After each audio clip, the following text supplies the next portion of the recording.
Ok les gars, aujourd'hui ça va être une vraie vidéo. Ça va être encore une fois une vraie vidéo. J'espère que vous allez tous très très bien. Aujourd'hui on va parler de quoi? De 7 règles.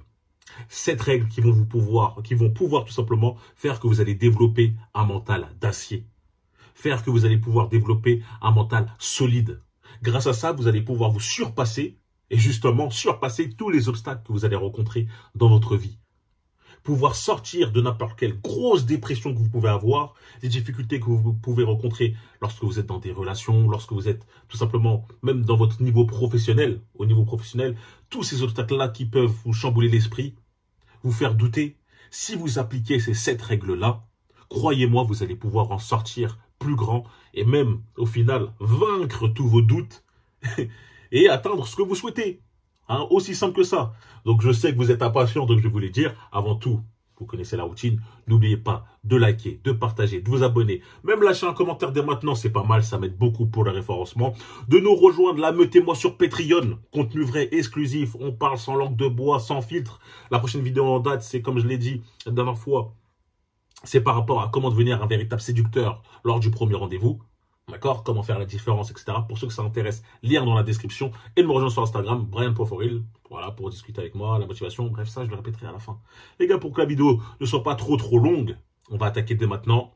J'ai mes 7 points ici, comme ça, je suis sûr de rien oublier. On commence dès maintenant. Pour moi, la première règle, elle est vraiment toute simple, mais ultra importante. Apprendre à endurer la douleur. Apprendre à endurer la douleur. Pourquoi tu te dois d'apprendre à endurer la douleur? Car c'est ça qui forge le mental. Et je vais l'expliquer de manière, on va dire, assez simple par rapport à une sorte de métaphore avec la salle de sport. Brian, encore la salle de sport, on est hey go, c'est pour que tu comprennes beaucoup plus facilement. Pourquoi à la salle de sport, les mecs n'aiment pas faire les jambes? Pourquoi les gens n'aiment pas faire les jambes, en général? C'est parce que ça demande beaucoup de force? C'est parce que ça demande beaucoup d'énergie? Non, c'est parce que ça justement demande beaucoup de tolérance de peine. Parce que ça fait énormément mal. Ça brûle. À la fin, tu n'arrives pas à marcher. Et il y a un exercice en particulier qui, lui, va te tester à mort, c'est le squat. Et pourquoi je veux parler de ce squat-là? Je suis pas en train de vous faire un cours. C'est juste pour vous dire à quel point ça travaille ton mental.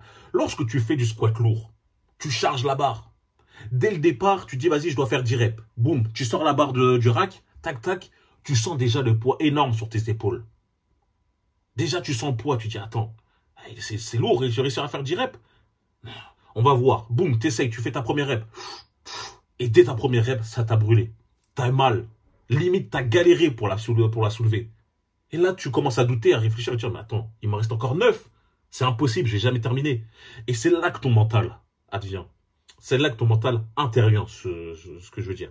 Lorsque tu vas continuer à faire ces reps-là, boum, tu fais ta deuxième, tu fais ta troisième, tu fais ta quatrième, ta cinquième, tu vois qu'à chaque fois tu doutes, à chaque fois ça brûle. Mais la différence entre ceux qui vont réussir à terminer la série, c'est pas ouais, ils ont plus de force. Non, c'est ceux qui arrivent tout simplement à endurer cette peine jusqu'au bout.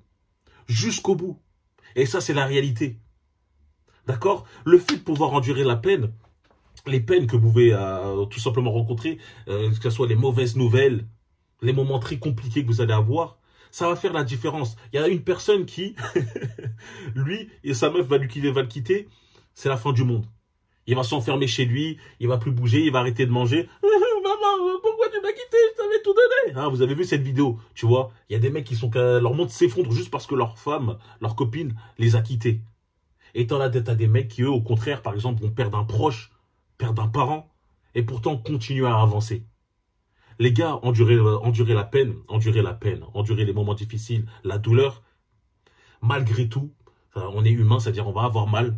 Le fait de pouvoir l'endurer et de continuer quand même à avancer, c'est une règle super importante pour pouvoir sortir. Car juste le fait de rester dans son coin, de faire le fragile, au final, tu ne bouges pas et tu n'avances pas, en fait. Voilà, tout simplement, tu n'avances pas, tu restes bloqué. Donc voilà, les gars, première règle, elle est toute simple, endurer la peine. Ok? J'espère avoir été assez clair par rapport à celle-ci. Deuxième règle, ne jamais utiliser ta peine, ta douleur pour avoir de l'attention. On vit dans une époque où c'est super bien. Hein, c'est super bien de s'ouvrir. C'est super bien de raconter à quel point j'ai mal, à quel point je suis fragile, à quel point c'est... Tu vois, moi, j'ai rien véritablement contre ça. J'ai fait une vidéo avec Patty The Badgie, Patty Pimplet, le combattant du UFC, qui lui expliquait comme quoi les hommes ne parlaient pas assez de leur douleur, etc. Mais lorsqu'on regarde bien, parce que moi je suis d'accord, c'est vrai que les hommes ne parlent pas assez de leur douleur, ils devraient plus en parler avec leurs amis proches. Hein, il ne devrait pas en parler avec le monde entier. Lorsqu'on regarde bien Patty The Badgie, il a parlé, il a réussi à s'ouvrir après son combat.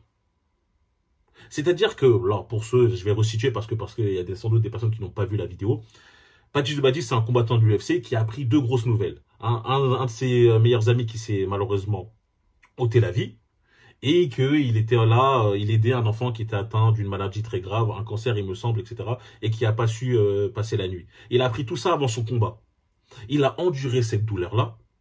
Et après, il a fait son combat, il a réussi à gagner. Et c'est à la fin, il a commencé à parler pour expliquer ça. Il a craqué, il a pleuré devant tout. Et le truc, c'est qu'il n'a pas utilisé ces deux terribles nouvelles pour lui, hein, qui le touchaient au plus profond de son âme. Il ne les a pas utilisées pour tout simplement dire, voilà, je parle de ça avant mon combat, j'ai ces deux grosses nouvelles qui sont arrivées, etc. Entre guillemets, ce serait une excuse parfaite pour dire qu'il n'a pas pu se concentrer lors de ses entraînements et que ça justifierait une potentielle défaite. Il n'a pas utilisé ça. Il n'a pas parlé de ça. Il a continué à travailler dans son coin, etc. Et c'est à la fin, quand il a réussi à gagner, qu'il a pu en parler pour expliquer, etc. Son message qui était quand même important, le fait de, voilà, les hommes, n'oubliez pas de parler un peu plus par rapport à vos peines, car voilà, ceux qui, on va dire, intériorisent trop, peuvent faire des bêtises plus tard, s'ils n'arrivent pas à extérioriser, comme son ami qui, lui, malheureusement, s'était ôté la vie à cause des problèmes de dépression, etc. Et moi, je suis justement là pour vous dire, voilà, au contraire, hein, enfin, la même chose, je suis pas là pour vous dire, ne parlez jamais de vos peines, hein, gardez tout ça pour vous. Quand je vous dis, justement, n'utilisez pas cette peine pour donner de l'attention, mais parlez-en qu'à partir de vos proches. Lorsque vous êtes là à extérioriser au monde, etc., pour moi, vous reflétez l'image d'un homme faible. Vous reflétez l'image d'un homme faible, d'un homme qui cherche tout simplement cette attention pour dire ah, « Regardez, je suis dans le mal, etc. » Et vous allez vous complaindre, vous complaire, je veux dire, dans ce mal-là. Vous allez aimer quand vous plaint. Ouais, t'as vu, il est fragile.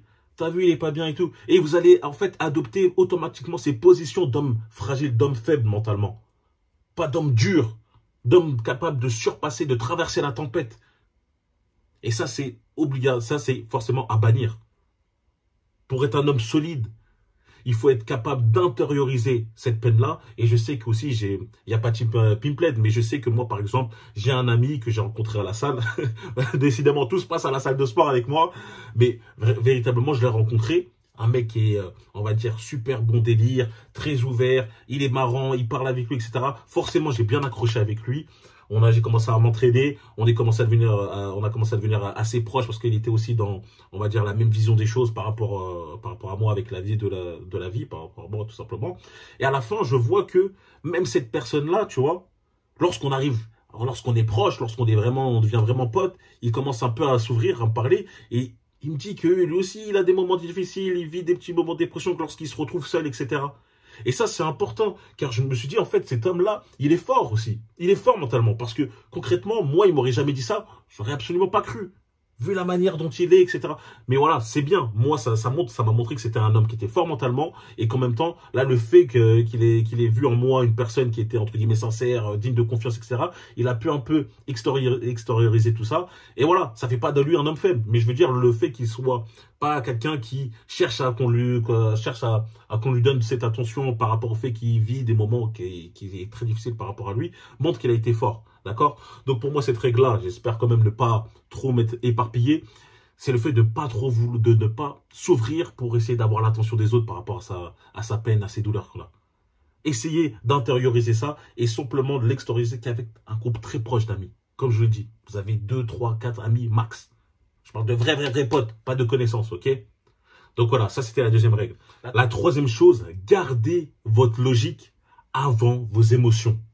Et c'est ultra important. J'ai l'impression que ça fait 2 fois que je dis ultra important, mais c'est normal. Tous ces points vont être au final très importants. Pourquoi garder votre logique avant les émotions? Déjà, c'est notre point fort à nous les hommes. On est très rationnels. Et c'est justement quelque chose qui va nous aider. Car lorsque vous vous mettez trop en phase avec des émotions, hein, vous devenez un homme émotionnel, vous vous mettez en quelque part en danger. Les émotions sont instables.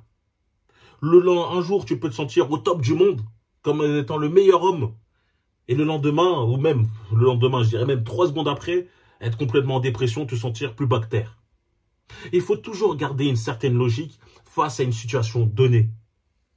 Lorsque vous vivez des moments par rapport d'échec, il faut toujours garder à l'esprit que si tu te laisses avoir par ton bêta en toi, ce bêta très émotionnel, eh ben, il va te dire « Ouais, tu vaux rien, t'as raté ci, qu'est-ce que tu vas faire, comment tu vas t'en sortir, etc. etc. » Tous ces doutes-là ne sont pas rationnels.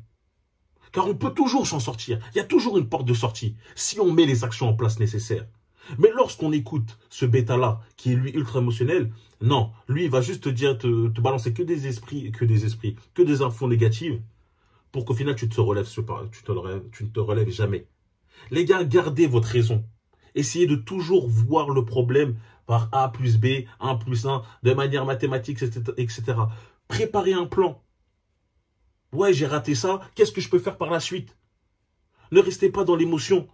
À part ou même à agir sur le coup de vif de j'arrête tout, je recommence pas, c'est pas fait pour... Non les gars, essayez toujours de garder cette raison et dire pourquoi j'ai échoué. Est-ce que je vais échouer parce que je n'arrive vraiment pas, c'est vraiment pas fait pour moi, ou c'est parce que j'ai pas mis en place tous les efforts, j'ai pas mis en place toute mon énergie dedans pour réellement réussir. Je me suis pas donné à fond. Gardez cette logique-là, les gars. Ok? 4e chose, peu importe comment tu te sens, peu importe comment tu te sens, peu importe comment, on va dire, tu te lèves le matin, si tu te lèves avec de la bonne humeur, si tu te lèves de mauvaise humeur, si tu as beaucoup dormi, si tu n'as pas beaucoup dormi, peu importe la manière dont, on va dire, ton énergie est présente, tu dois faire ce qu'il y a à faire. Je vous l'ai dit, moi, je note ce que j'ai à faire le lendemain. Enfin, le lendemain. La veille, je note toutes les actions que j'ai à faire. Peu importe, quand je vais me réveiller le matin, que je me sente un peu patraque, etc., je vais faire cette liste-là. Parce que cette liste-là, je sais qu'elle va me permettre d'évoluer, elle va me permettre d'avancer. Et si j'attends à chaque fois d'être en parfaite forme, c'est-à-dire à 100% de mes capacités, voilà, je me sens super bien, etc., c'est mort, je vais jamais rien faire. Je vais faire un truc 1 fois sur 2, 1 jour sur 3. C'est comme, et oui, tu l'as vu dire, c'est comme aller à la salle. Des fois, je me sens pas spécialement, on va dire, bien pour aller à la salle. Des fois, je suis un peu fatigué. Comprenez-moi, parce qu'il y a des mecs, mais Brian, si t'es fatigué, écoute ton corps, repose-toi. Des fois, t'as la véritable fatigue, et des fois, t'as la flemme. Faut savoir différencier les deux. Lorsque des fois, j'ai la flemme, je dis, ouais, c'est aujourd'hui, c'est les jambes. C'est les jambes, c'est compliqué. Aujourd'hui, c'est le dos, j'aime pas spécialement faire le dos. Tu vois, je me dis, là, j'ai pas envie, vas-y, tu sais quoi, je peux me reposer et m'inventer un peu quelques excuses. Tu sais quoi, je vais travailler plus sur mon truc, etc. Non, je sais que je peux faire les deux. Je sais que je peux travailler et aller à la salle. Le truc, c'est des fois, je me dis, non, surpasse-toi. Vas-y, t'as ça à faire. C'est une tâche, ça s'appelle la discipline. Exactement. Le fait de faire les choses, qu'importe ton état, c'est la discipline. Et lorsque tu adoptes cette discipline-là, crois-moi, mentalement, ça n'a rien à voir. Mentalement, t'es un monstre, t'es une machine. Et c'est ce qu'il faut pour atteindre ce que toi tu souhaites dans la vie. Atteindre tout ce que tu veux. Moi, j'encourage toujours les gens à avoir des ambitions, je ne vais pas dire démesurées, mais au moins très grandes. De ne pas avoir peur de voir grand. Et pour atteindre justement tous ces objectifs-là, il faut une discipline. Et cette discipline se forge dans le mental. Peu importe comment tu te sens, fais ce que tu as à faire, les gars. Faites ce que vous avez à faire, les gars. Ok? 5e chose, ne choisis jamais la solution de facilité. Plus précisément, ne choisis jamais d'être faible dans une situation donnée, car ça pourrait devenir tout simplement une habitude. Les gars, lorsqu'on choisit la solution de facilité, c'est à partir du moment-là, on affaiblit notre mental. À partir de ce moment-là, on affaiblit notre discipline, on affaiblit notre être en lui-même. C'est comme la procrastination. Lorsque tu choisis de dire, vas-y, tu sais quoi, j'ai pas envie de le faire aujourd'hui, je me sens pas trac, je repousse à demain. Généralement, il se passe quoi? Est-ce que ça veut dire que demain tu le fais ou tu te retrouves pas dans le même schéma à dire, bah tu sais quoi, vas-y, on repoussera encore, et au final, tu ne fais jamais rien. Il faut apprendre à s'autodiscipliner et apprendre à des fois aller dans le dur. Aller dans le dur. Ok, je me sens pas trac. Ok, je pourrais en soi, j'ai le temps. Je pourrais en soi reporter la chose. Tu sais quoi, je vais pas choisir d'être faible et d'écouter en fait tout mon âme qui me dit reporte, reporte. Non, je vais le discipliner, être plus fort et dire vas-y, tu sais quoi, on va quand même faire ça aujourd'hui. On va faire ça aujourd'hui. Ne serait-ce que tu vas travailler un tout petit peu, tu vois. 30 minutes, 1 heure, etc. Tout dépend de toi. Mais choisis toujours la solution la plus dure. Car lorsque tu choisis la solution la plus dure, tu facilites ton avenir. À l'inverse, lorsque tu choisis une situation enfin, tu choisis de la situation facile, la situation où tu n'auras pas beaucoup d'efforts à donner, t'inquiète pas que ton avenir, tu le rends plus difficile pour toi. Donc voilà, n'hésitez toujours pas à choisir la solution un peu plus difficile pour éviter de prendre celle trop simple, car ça pourrait devenir une habitude et au final, voilà, vous vous rendrez tout simplement plus faible sur le long terme. Ok? Maintenant, 6e chose, comprendre que les moments difficiles sont obligatoires. C'est des passages obligatoires dans la vie. Ils viendront, quoi qu'il arrive. Ça n'existe pas une personne qui n'a jamais été, entre guillemets, challengée. Une personne qui n'a jamais connu de moments où il est au plus bas. La vie, c'est des montagnes russes. Un jour, tu es au top, un jour, tu es au plus bas. Un jour, tu es au top, un jour, tu es au plus bas. C'est pour ça que même lorsqu'on est bien, il faut toujours préparer les moments difficiles. Même lorsqu'on est bien, il faut toujours mettre un peu d'argent de côté, avoir toujours une sorte de réserve, car ça va venir. On ne sait jamais de quoi l'avenir est fait. Et lorsque tu comprends que les moments difficiles arriveront quoi qu'il arrive, tu sais qu'en fait, la vie, c'est comme on a dit, un cercle et qu'au final, ça va passer, c'est passager. Et ces moments-là difficiles, tu vas les apprécier, comme je l'ai dit dans une de mes vidéos. Tu vas les apprécier, car c'est ces moments-là qui sont faits, et ces moments-là donnés sont faits pour voir à quel point tu es fort mentalement, voir à quel point tu es solide. Voilà, où on se trouve. C'est comme si on faisait un point. L'univers fait en sorte qu'on va voir un point. On fait un point aujourd'hui. C'est ton test. Alors, on t'a fait un gros test. Maintenant, comment tu t'en sors? Est-ce que tu pleures? Est-ce que tu te recroquevilles sur toi? Pourquoi? Comment je vais m'en sortir? J'arrive pas, j'en peux plus. Ou au contraire, tu te lèves, tu te surlèves, enfin, tu te lèves et tout simplement, tu te surpasses. Tu vas au travers. Tu vas plus loin. Et tu montres que tu as appris de toutes ces erreurs. Tu as justement accumulé cette expérience pour comprendre que voilà, ça va pas se terminer là. Je suis plus fort que ça. Donc ces moments difficiles vont arriver, quoi qu'il arrive, et ils sont là pour te tester et voir à quel point tu es fort. Apprends à les apprécier et apprends que c'est inévitable. Et que c'est surtout que ce n'est pas une fin en soi. Qu'ils sont, comme je l'ai dit, passagers. D'accord? Maintenant, 7e et dernière chose, et là, ça peut paraître un peu mystique, mais moi, je vais quand même la dire. Hein, je vais quand même la dire. Pour moi, c'est les affirmations. Pourquoi je trouve que les affirmations ont un réel impact? Les affirmations, c'est quoi? C'est, par exemple, se regarder dans le miroir et dire « je vais réussir ». Je vais réussir, quoi qu'il arrive. C'est passager, je vais réussir, je vais m'en sortir.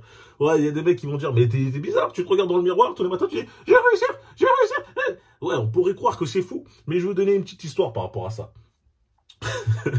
Ça me fait rire parce que cette histoire, elle a toujours par rapport à la salle, on dirait que je fais que ça de ma vie alors que c'est pas vraiment le cas, mais bon bref. Lorsque je vais à la salle, des fois lorsque je suis fatigué, je prends ce qu'on appelle un pré-workout, c'est on va dire comme une dose de caféine élevée. Et des fois je prends des pré-workouts qui n'ont pas que de la caféine, ils ont un peu des stimulants un peu plus forts, etc. dessus. Et malheureusement, le contre-coup de ces stimulants, parfois, c'est d'avoir une sorte de mini dépression, des pensées négatives qui arrivent quand tu es chez toi, etc.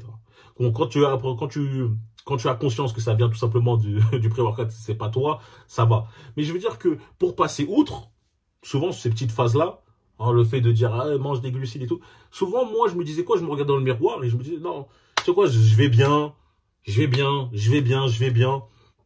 Et je me confortais. Je dis voilà, j'ai envie de faire ci, je vais faire ça, je vais atteindre ça, je vais atteindre ça. Je me parlais tout seul. Comme un fou, on pourrait dire. Mais moi, je suis convaincu intimement que avoir ces affirmations autres que dans cette phase-là, parce que ça marchait, hein, lorsque je faisais ça, je sentais que je me sentais déjà mieux. Le délire d'avoir des pensées négatives, cette mini-dépression, a passé automatiquement. Mais moi, ce que je veux dire, c'est que ces affirmations-là, lorsque vous le faites dans des moments difficiles, lorsque vous vous sentez vraiment pas bien, lorsque vous avez des mauvaises nouvelles, vous avez raté un examen qui était important, vous avez perdu un job, vous avez perdu votre copine, vous avez perdu même un membre de votre famille, ce qui est encore plus important. Tout ça, lorsque vous arrivez à garder la tête haute, à vous regarder dans le miroir et à dire, voilà, je vais passer outre. Ça ne veut pas dire que tu dois oublier tout, mais comprenez-moi, je vais me relever, Ça va passer, je vais me sentir mieux. Je suis un mâle alpha. Des fois, je me dis même ça. Je suis un alpha. Des fois, c'est fou. C'est fou. Tu peux dire que c'est fou. Mais je sais pas, j'ai l'impression que ça a un impact réel sur nous. Et par rapport à ça, tu peux même avoir une sorte de visualisation par rapport à ce que tu souhaites avoir. Je veux atteindre ça. Je vais avoir ça. Je vais atteindre tel montant de salaire. Je veux avoir je sais pas, objet, telle chose, etc. Lorsque vous faites des affirmations comme ça, avec conviction, et que vous croyez vraiment en vous-même, je pense réellement qu'on convainc notre cerveau et on l'ouvre. On ouvre une sorte de manière, on ouvre un chemin pour qu'il puisse, entre guillemets, l'atteindre. Bon, voilà, ça peut paraître un peu mystique, etc. Mais moi, je suis convaincu qu'avoir des affirmations, je vais atteindre ces objectifs, je vais avoir cet objectif ce mois-ci, je vais avoir cet objectif au bout de 3 mois, cette année, je vais avoir ci, je vais avoir ça. Lorsque tu te répètes ça, lorsque tu te convaincs que tu mérites ça, je suis persuadé que ça va tout simplement t'influencer à un point vraiment bénéfique. Ça va avoir un réel impact. Et tu vas trouver le moyen, la force pour avoir. C'est comme si tu te convaincs, tu te forces à te convaincre que tu vas bien. Je sais que ça peut paraître un peu fou, mais bref, moi j'ai quand même tenu à le dire parce que c'est quelque chose que j'utilise et qui pour moi peut avoir un effet bénéfique et j'espère que de toute façon ceux qui vont utiliser cette règle-là, vous me ferez des retours et me dire si tout simplement ça a marché pour vous. Ok? Donc pour moi voilà, c'était les 7 règles que vous devez appliquer pour avoir un mental à toute épreuve. Un mental qui est, comme moi je le répétais à toute façon, un mental d'acier, solide, qui va vous permettre tout simplement de faire face à n'importe quelle situation. Et surtout les situations mauvaises, ok? Qui va vous permettre de vous aider à sortir de la dépression. Mais pour la dépression, j'ai même une vidéo où ça sera un guide vraiment spécial. C'est un peu autre chose, tu vois, c'est vraiment autre chose. Là, c'est surtout pour vous forger un mental d'acier. Donc voilà, merci d'avoir suivi la vidéo jusqu'à la fin. J'espère vraiment que vous l'avez apprécié, que ces conseils vous seront utiles. N'oubliez pas de liker, de vous abonner, de partager, de lâcher un commentaire for real ou tout simplement un commentaire où vous posez quelque chose, une question ou autre pour montrer que vous avez apprécié la vidéo. Ça me fait plaisir, ça m'aide aussi pour le référencement. De me rejoindre sur Instagram pour la motivation, pour me parler, c'est aussi là-bas. Sur Patreon, forcément, contenu, on parle vrai, on parle cru. Prochaine vidéo en date, comment faire pour faire la différence dès le premier rendez-vous. Et on se retrouve très très vite les mecs. Merci d'avoir suivi jusqu'à la fin et peace.